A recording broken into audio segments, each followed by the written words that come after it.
Hey everyone, we're back on the slow train to the Travers, and we're just 2 days away as we record this on Thursday. Joining us today, we have two special guests. We have Mark Cramer, a regular rider on this train, and he's brought along a friend.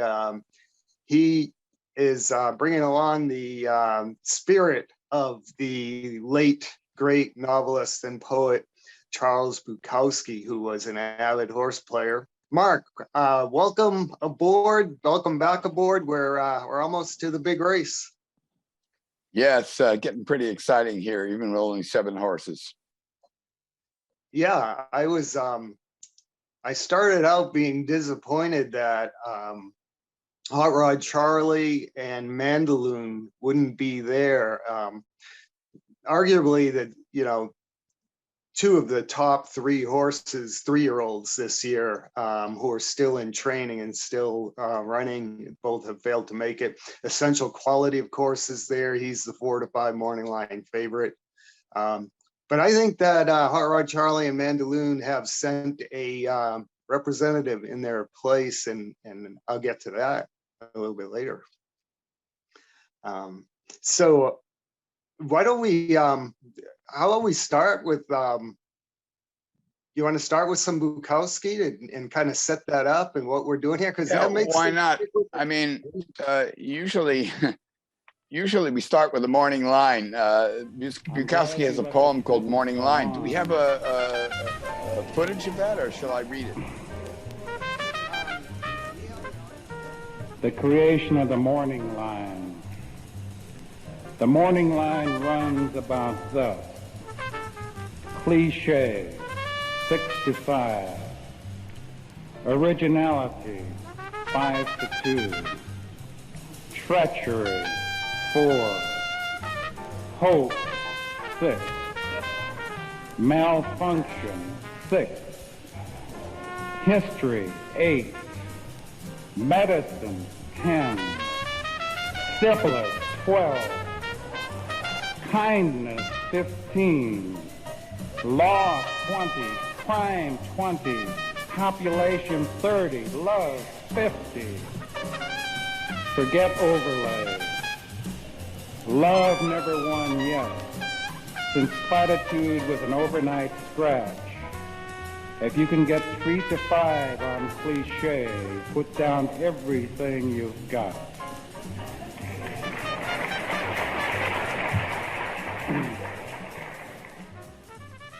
I used to see Charles Bukowski at the track all the time. I try to respect his privacy, and so very rarely did I say anything. He was a correspondent in letters. He was a good letter writer, and but I did get his signature once for a book, and I heard him talk a little bit about the races. Checking several of his books out and seeing what he's written on the races, I was trying to see, well, what would he do in this situation with a heavy favorite, 4 to 5 in the line, I think, in the morning line, I think. What would he do? Would he pass? I checked all of his writing, encyclopedia of Charles Bukowski, poetry, fiction, short stories, essays, and I never read one thing where he passed a race. So I figure he's going to play this race. And then I can quote him. He said, I watched 7 consensus favorites win out of 9. There is no way I can make it when that occurs. So this tells me that Charles Bukowski would not be playing Essential Quality, especially at 4 to 5, since he writes frequently about the odds having an effect on what he chooses.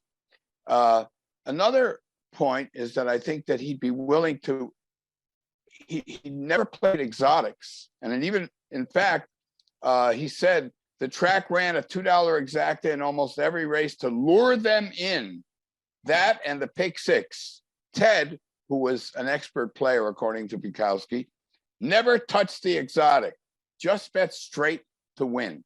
So my thinking is that Charles Bukowski would be betting win here. And finally, another quote from him, not discouraged about going against the crowd. That's what I've interpreted.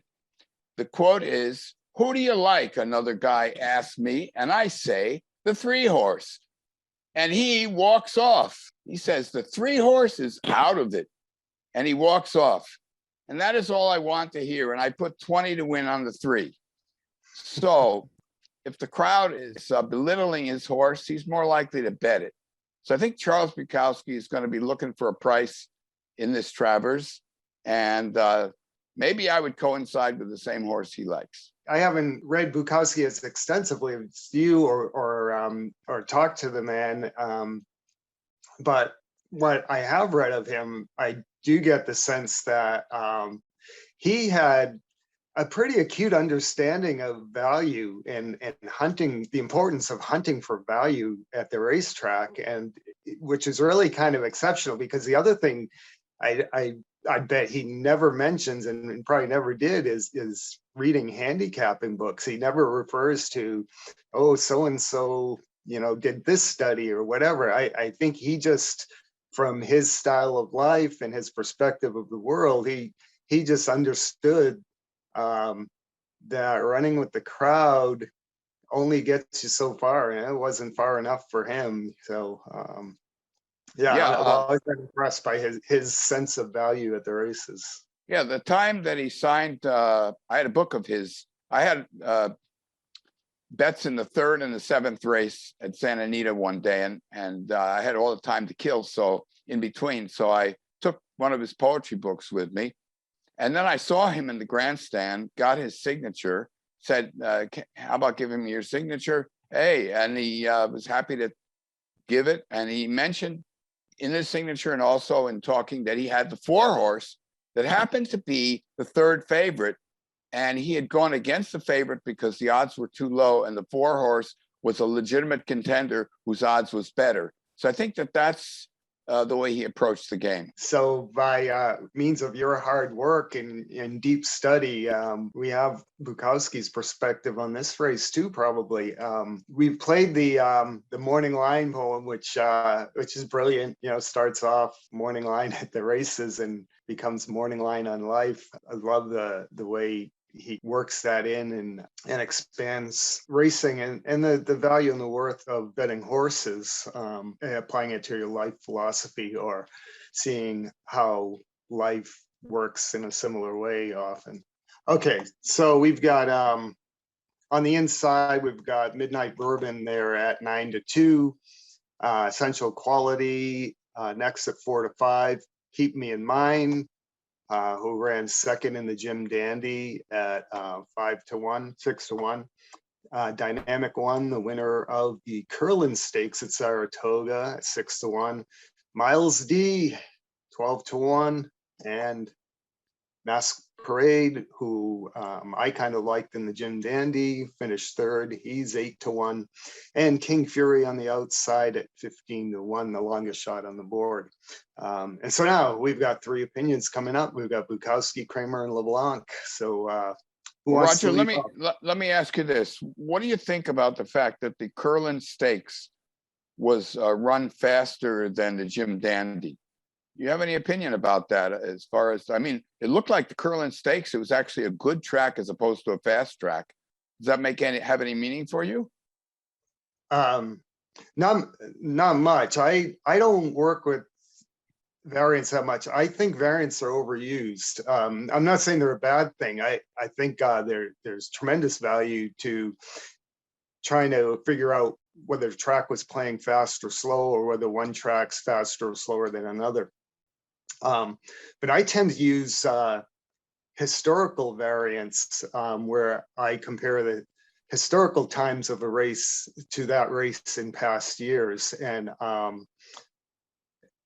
when I've done this with the Kentucky Derby, it's been tremendously accurate in helping to identify top contenders. And I think people make speed figures. I have a lot of respect for them and their knowledge, but I do think that they're overly subjective with the variants. And this might be a case. I think the Curlin Stakes was a better race than the Jim Dandy. Well, it was run faster. It was faster, both pace-wise and overall. Dynamic One finished that final furlong, I think, in 12 2/5 seconds, whereas Essential Quality came home in 13 2. And if you begin to look at the record of both of those horses and how fast they've run, it's actually pretty consistent. Essential Quality's two fastest times came at Keeneland on big race days. And in the Breeders' Cup Juvenile, I pointed this out in my Kentucky Derby preview. That Breeders' Cup Juvenile at Keeneland, there were, I believe, 5 horses, maybe 6, who ran at least 5/5 of a second faster than they ever had in their careers. And when you kind of consider that Essential Quality is a grinder and his fastest times came at Keeneland on big race days when it seems like they really soup that track up, either intentionally or unintentionally. I think there's some doubt there. And then you look at the Curlin, which was run just 2 days before the Jim Dandy, and you get a faster time. It doesn't. I'm not shocked by it. It's not exactly what I would have expected, but given the contestants is each, I'm not shocked. All right. So what do you make of that then? Is your pick going to come from the Curlin or what? It's going to come from neither the Curlin nor the Jim Dandy. So I'll so go you're first. looking at the pace. You're looking at the pace then.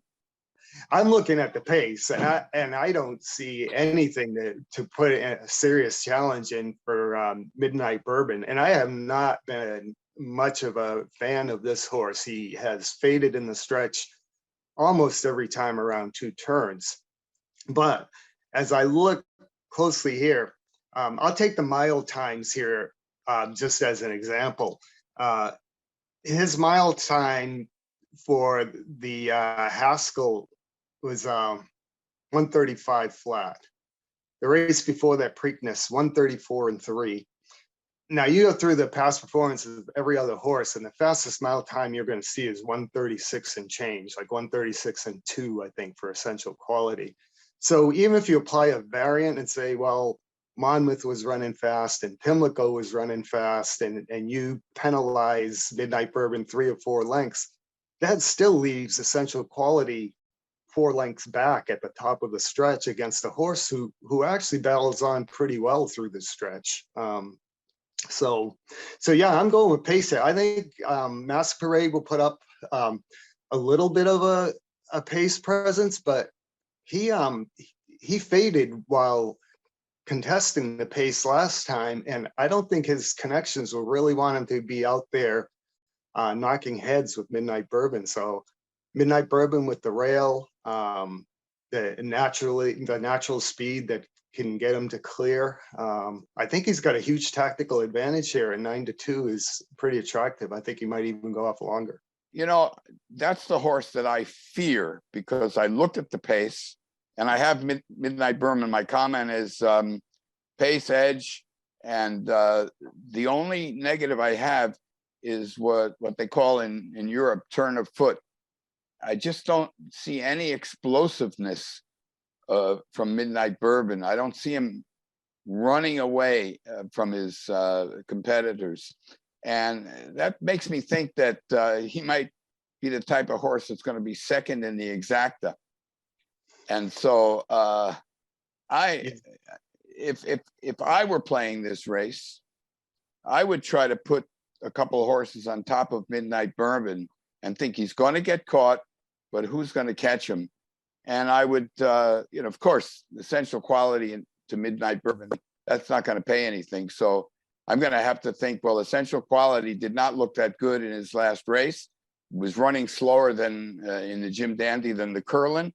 So I would take the top 2 finishers in the Curlin Stakes and put them each on top of Midnight Bourbon, either Dynamic One or Miles D. I'll have other things to say about Miles D afterwards, but those are the 2 horses that ran faster than today's favorite, and could just get up there. But like you say, they're running both of those do not have good early pace figures, so it's tough for them.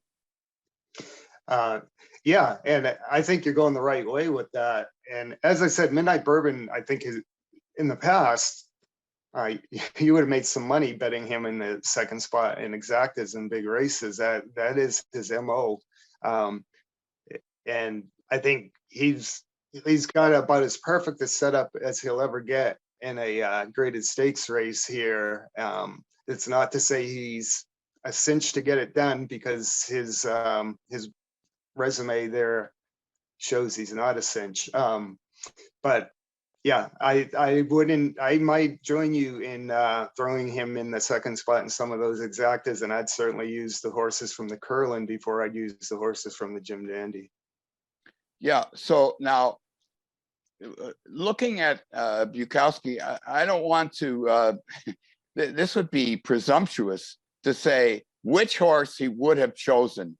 But we can say from reading his poetry and from looking at the way he lived and his thoughts in his essays, that he is always looking for somebody or something that is different. And in this particular race, we know the limitations of all the horses in this field, of every horse in this field. We know their limitations, except for Miles D. Miles D, he had his first career race turned out to, he finished 4th, but it produced 4 stakes winners. That race that he ran in produced 4 stakes winners, his debut race. Next time he wins, and he had a hiatus there because he was injured, couldn't run on the Triple Crown. So that was his excuse. He wins another maiden race in which it was another good field, and the horses from that field came back to do well. Then he comes to the Curlin, and it doesn't look good the way he was struggling with the speed, but he did have a leg up against Dynamic One. He had more early speed than Dynamic One did, and he's getting a jockey who might put more speed in. This is only his 4th career race. So here's a horse that might show something that he didn't show before. It's a different horse in the field. And with Pratt on him, he might show a little more speed. And I think that he has a chance to, he's the only horse here that we don't know their limitations. And so he has a chance to improve. And I think Bukowski would look for something like that. Yeah, that's good research. I didn't realize that he had 4 stakes winners from that first maiden race where he ran 4th. That's highly unusual. That's quite a stacked maiden special weight there. The other thing I add to your case here, in that Curlin Stakes, it was his first race around 2 turns. So for him to get, and it was off a layoff, as you said. So for him to get maybe a little bit tired there and not be able to battle Dynamic One down the stretch is understandable. And certainly a horse like this, out of Curlin, he's a $470,000 yearling purchase. Great connections. You would expect improvement the second time around 2 turns too. So yeah, well, and also in that race, if you look at the replays, you will see that both the winner and the second finisher, even though Miles Davis, maybe it is Miles D, he got caught by Dynamic One, but both of those horses were drawing away from the rest of the field. And the third horse was like 7 lengths behind. And I think that was an undefeated horse, if my memory is correct. So this a race looks better than you think it would be. And the horse it's his 4th career race. Now, my European prejudice is playing out here, because in Europe, a lot of times these very lightly raced horses win stakes races like this. I'm not sure that's the case back in the USA. And so a lot of people are going to say this is his only his 4th career race. and so he's got a lot of learning to do. So those are the arguments there. Yeah, a 12-1 morning line that is you can kind of live with a few question marks like that. So yeah, that's I like that. You've got me onto his bandwagon a little more than I was when we started this conversation. Well, it's good that we actually have this dialogue without planning ahead of time, so we can actually listen to each other live, and that's a good way of. Maybe we should all handicap that way. Yeah, although you have to be careful who you're handicapping with, because I've handicapped some people who you shouldn't listen to put it politely. So, okay, so was this your pick or Bukowski's pick, or you think, or is it kind of, are you kind of in the same frame of mind as Mr. Bukowski would be? Well, in fact, I have to admit that I am a follower here. I'm actually I imagined that he would be picking this horse, okay, right or wrong. And then I say, wow, if Charles Bukowski is playing him, then I think I will too. But I think there are really good. I mean, I think it's also my European prejudice that this is the only horse that has a right to do something new and better than before. Dynamic One, he's been around for such a long time, and he couldn't win in New York. He got beat by a 50-1 horse. So I don't know. It just seems to me that you're getting value with Miles D. But Dynamic One ran faster than the Jim Dandy, and like I say, put those two on top of Midnight Bourbon, and your argument is great about Midnight Bourbon. I mean, this pace, there's no pace in this field, really. He can control everything. Yeah, that's what I'm hoping. Also, to regarding the odds with Miles D, you look at Dynamic One winning that Curlin, and he's got a Red Ortiz riding him. His morning line 6-1. I suspect he's going to be a strong second choice here, maybe more like 4-1. Yeah. And so when you're talking about the difference in odds between the winner of the Curlin and the second place horse, you're probably going to be looking at a difference of like 4-1 to 15-1. And yeah, but also if you look at the Flavien Prat factor there, he won the Preakness. Now, correct me if I'm wrong here, because I'm an old man. I can forget things sometimes, but he won the Preakness on a horse that shouldn't have been there, that came from behind. Is that correct? Yeah, Rumbar. Right.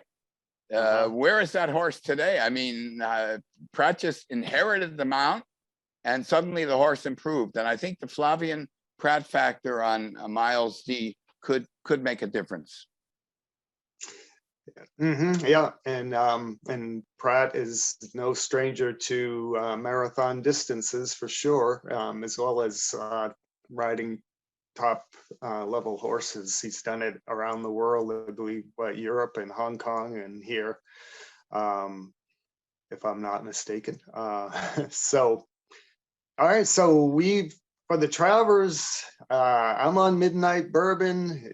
The Bukowski trainer compartment on the train is back in Miles D, and now that was Miles Davis backing up Charles Bukowski on that, or the reading of Bukowski's poem there that we played, right? Yeah. So Miles D, total synchronicity there. Bukowski, Miles Davis, Miles D, long odds. Woo. that sounds pretty formidable after when you sum it all up. Yeah, and now that we've done the handicapping, I promised people that every time we do a broadcast, I'm going to make a fashion statement. Oh, that's right. We have. I feel like I should do some grand introduction to this. And now this for our Mark Cramer fashion statement of the week. Here we go. I'd like to make a statement in favor of, without, I'm not getting paid for this, the Los Angeles County Bicycle Coalition. All right. And in particular, the part of the LA County Bicycle Coalition that I belong to, which is Santa Clarita Valley Bicycle Coalition.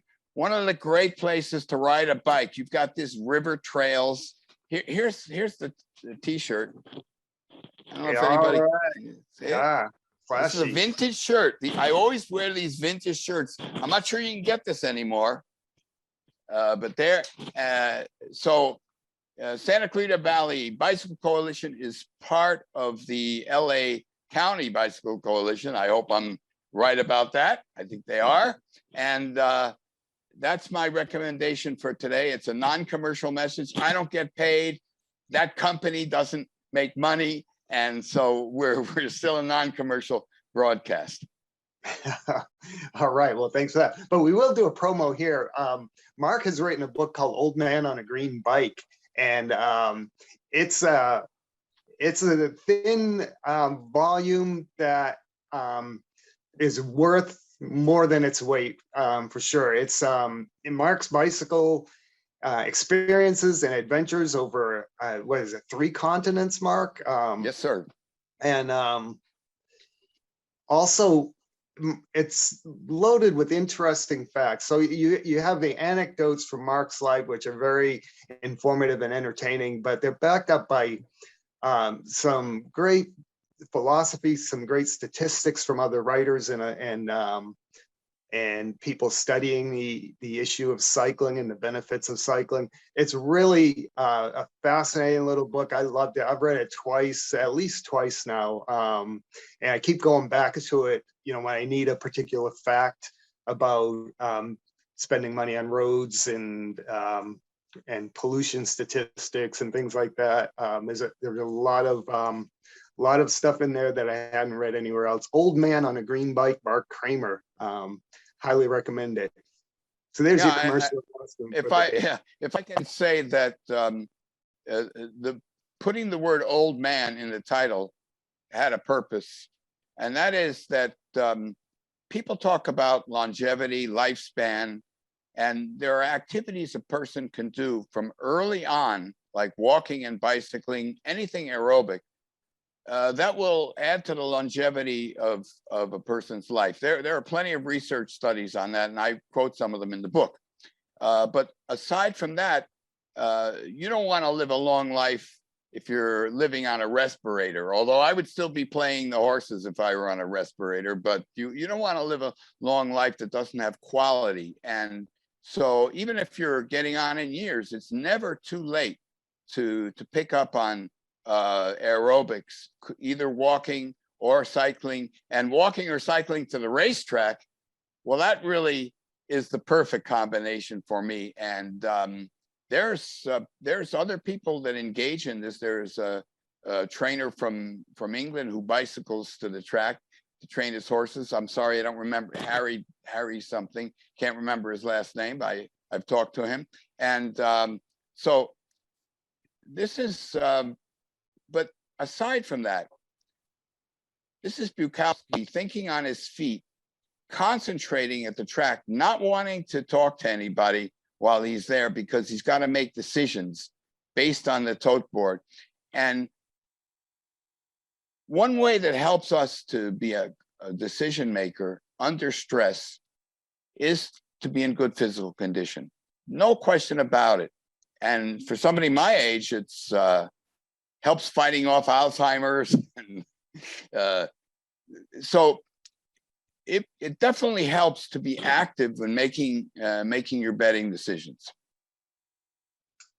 Yeah, for sure. I've been experiencing that lately too. It's an enjoyable way to do it too. I think whether or not it increases your effectiveness, it's nice to be out there breathing fresh air and getting the blood circulating while you're thinking about these things. So, well, you ride your bike to work, don't you, Roger? Yeah. Yeah, I cycle to work. Yeah. And I most of my days I start by doing a 1 hour mild hike with my dogs. So yeah, I have a lot of time to think on my feet. Yeah, On my seats. and cycling, this is becoming a great sport, is cycling with your dog now. There's some great YouTube videos about that. Yeah, I'd have to actually do some real training. I like to let it spoil them and let them go. But anyhow, well, I think we're getting ready to pull this train into the station here. Mark, thank you very much for joining us in this this excursion here, the slow train to the Travers. It's been a lot of fun, not only looking at the races, but hearing your thoughts on life, and we'll do more. Maybe we'll do a couple Breeders' Cup things if you're willing to jump into this again. Sounds good, Roger. All right, that's Mark Cramer from Paris, France, and this is Roger LeBlanc from somewhere in the Portland vicinity. Thank you for watching, and good luck with the Travers, everybody. Bye-bye.